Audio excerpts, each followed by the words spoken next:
The first sight of the Mosel River is a complete surprise. One moment you're driving through the forest, and the next you're on the edge of a valley overlooking the village of Peaceport, Germany. Our friends, Marlis and Benny Brown, felt that we needed a wind-down day after our drive in the Nürburgring and recommended a trip on the Mosel River. A riverboat stops right in Peaceport, and we were on by 10 a.m. Bernkastle is about an hour upriver and the perfect destination, they said. Try to get a seat on deck if the weather's nice. Well, it was nice. So we sat on the forward deck and watched the passing parade. Now, just in case the weather changed, we could always duck inside for a snack or a cold beer. The hillside vineyards just flowed by and made me wonder, how could they ever get a tractor on those slopes?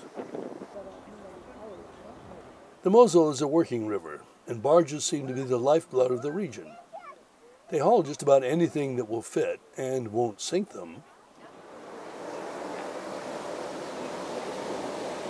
Little towns dot the landscape on either side of the Mosel, and most have their own little dock, almost like a bus stop.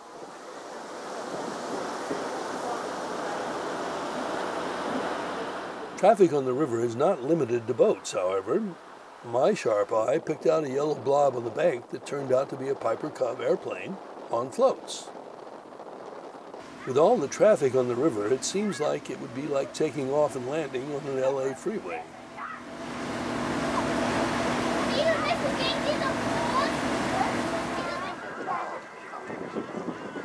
All river barges are similar, carrying a 3-person crew. The wheelhouse is where the captain steers and navigates this huge vessel, while his wife is in charge of the cabin behind where they live. The cargo rides in the middle, and on this barge appears to be sand or gravel. At the prow of the barge is a cabin where the mate lives. There are several locks on the river, each with a control room. Our boat goes first because it has a schedule and carries paying passengers. On schedule, we passed the Castle Landshut that burned in 1692 and has been a fixer-upper ever since. So far, no takers. From the deck of the boat, Bernkastle looks just like any other village on the Mosel, and walking from the pier to the center of town doesn't change that opinion.